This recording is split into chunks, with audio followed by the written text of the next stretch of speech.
The roar of an engine tearing through the clouds wasn't supposed to be heard over the quiet hum of a janitor's mop. But that morning, as the sun bled orange over the harbor, Mark Henson looked up from his bucket and saw fire falling from the sky. The jet screamed down like a wounded bird, cutting across the horizon before smashing into the freezing water beyond the pier. For one haunting second, there was only silence, then an explosion of steam and debris as the sea swallowed the wreckage whole. Mark didn't think. He just ran. His boots slapped against the dock, his breath visible in the cold morning air. He dropped his mop, tore off his work jacket, and dove into the churning waves. Somewhere in that sinking mess was a life, someone's son, maybe someone's father, and for reasons he couldn't explain, Mark couldn't let him die. Before we go deeper into this powerful story of courage, redemption, and fate, take a moment to if you believe in the water was bone-numbing cold, the kind that could steal your breath in seconds. Mark fought against the waves, diving down through clouds of oil and bubbles until he saw it, the twisted cockpit of the Navy jet, half buried in the murk. The canopy was shattered, and a man was still strapped inside, unconscious, his face pale beneath a helmet. Mark's lungs screamed for air, but he reached in, unbuckled the straps, and pulled with every ounce of strength left in him. When they surfaced, Mark was gasping, clutching the limp officer as flames licked across the water's surface. With desperate kicks, he dragged the man toward the dock, his muscles burning, throat raw from salt and smoke. A few fishermen had gathered by now, shouting, throwing ropes, pulling them in. Mark collapsed beside the unconscious pilot, coughing violently. The officer's pulse was faint but there, a whisper of life. Mark tore open his own shirt to wrap the man's head wound, pressing hard to stop the bleeding. Only when the distant sound of sirens reached his ears did Mark realize his own hands were trembling uncontrollably. Hours later, when he sat in a hospital hallway still dripping in salt water, no one knew his name. He was just the janitor from the docks, a man who worked nights, scrubbed floors, and kept mostly to himself. When the doctors came out, they said the officer, Lieutenant Commander Ryan Calder, would live. Mark only nodded, said that's good, and left before anyone could thank him. Mark went home that morning to a small, cluttered apartment on the east side of town. His 7-year-old daughter, Mia, was still asleep on the couch, hugging her threadbare teddy bear. He smiled faintly, brushed a wet strand of hair from her forehead, and whispered, "Hey, sunshine." She stirred, blinking up at him. "Daddy, you're home early." He nodded, hiding the bruises on his arms beneath his sleeves. "Yeah, sweetheart. Just wanted to see you before school." Mark's life wasn't easy. After his wife passed away 3 years ago, he juggled 2 jobs just to keep the lights on, janitor by night, handyman by day. The rent was always late, the bills always piling up. But he never complained. Every night, when Mia asked if things would be okay, he'd smile and say, "As long as we have each other, we'll be fine." The next morning, as Mark was walking Mia to school, something strange happened. A line of military Humvees rumbled down the narrow street, engines growling, tires splashing through puddles. People stopped and stared as they pulled up in front of Mark's apartment. 5 of them, spotless, dark green, the American flag gleaming on each door. Soldiers stepped out, scanning the area, and then a tall man in a crisp Navy uniform approached. Mark froze. His mind spun, what could they want with him? He thought of the hospital, of the man he'd pulled from the sea. The officer removed his hat.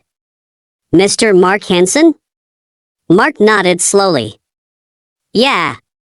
That's me." The officer's voice softened. "I'm Lieutenant Commander Ryan Calder. You saved my life." The crowd had grown now, neighbors peeking from windows, kids whispering, phones recording. Ryan extended a trembling hand, his face pale but smiling. "I don't remember much after the crash, but they told me what you did. You risked your life for me, a man you didn't even know." Mark looked embarrassed, rubbing the back of his neck. "Anyone would have done it." Ryan shook his head. "No. Not anyone. Most people would have watched." He turned to the soldiers behind him. "These men are here because heroes deserve recognition." From one of the Humvees, 2 officers carried a wooden case and handed it to Ryan. He opened it. Inside was a folded American flag and a medal glinting in the morning light. "On behalf of the United States Navy," Ryan said, his voice steady but thick with emotion, "we want to honor you for your courage and selflessness." Mark stood frozen as the medal was placed around his neck. He'd never received anything like that before. Not praise, not reward, not even a thank you for the long nights of quiet struggle. Mia stood beside him, eyes wide, clutching his leg, but what happened next was even more unbelievable. Ryan cleared his throat and nodded to one of his men, who handed Mark an envelope. "There's something else," he said. "I learned that you've been raising your daughter alone and working double shifts just to get by. Well, the Navy owes you more than a medal. You saved one of our own." Inside the envelope was a letter and a check. A large one. Enough to pay off his debts, his rent, and even start a small business. Mark's hands shook as he read it, unable to believe it was real. The crowd applauded, some crying, others cheering. But Mark wasn't thinking about money. He was thinking about how kindness, the quiet kind that expects nothing in return, somehow always finds its way back. That afternoon, Mark sat on the dock again, watching the waves. The medal hung heavy on his chest, but it wasn't pride he felt, it was peace. For years he'd blamed himself for his wife's death, believing he hadn't done enough to save her when she'd fallen sick.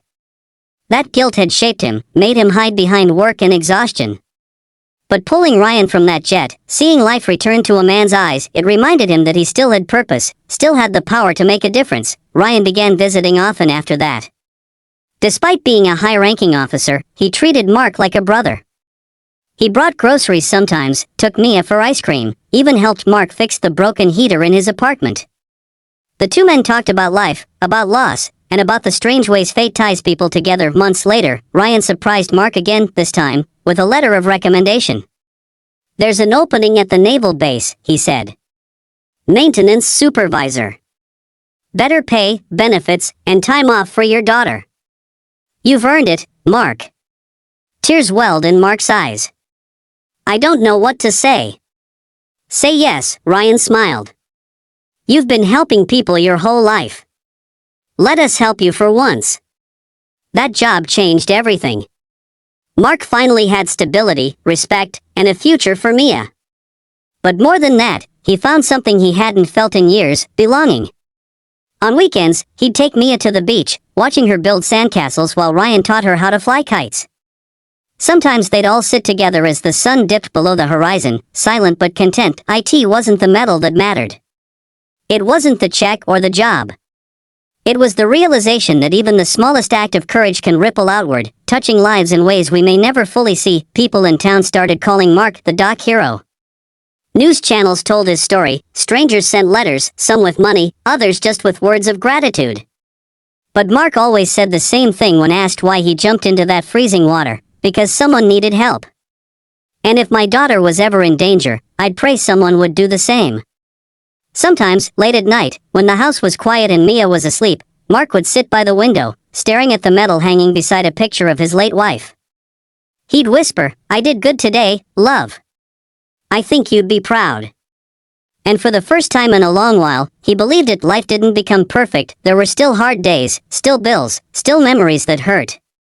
But Mark faced them differently now, knowing that one selfless choice had rewritten the story of his life, because heroes aren't always soldiers or millionaires. Sometimes, they're just tired janitors with kind hearts, trying to do what's right when no one's watching.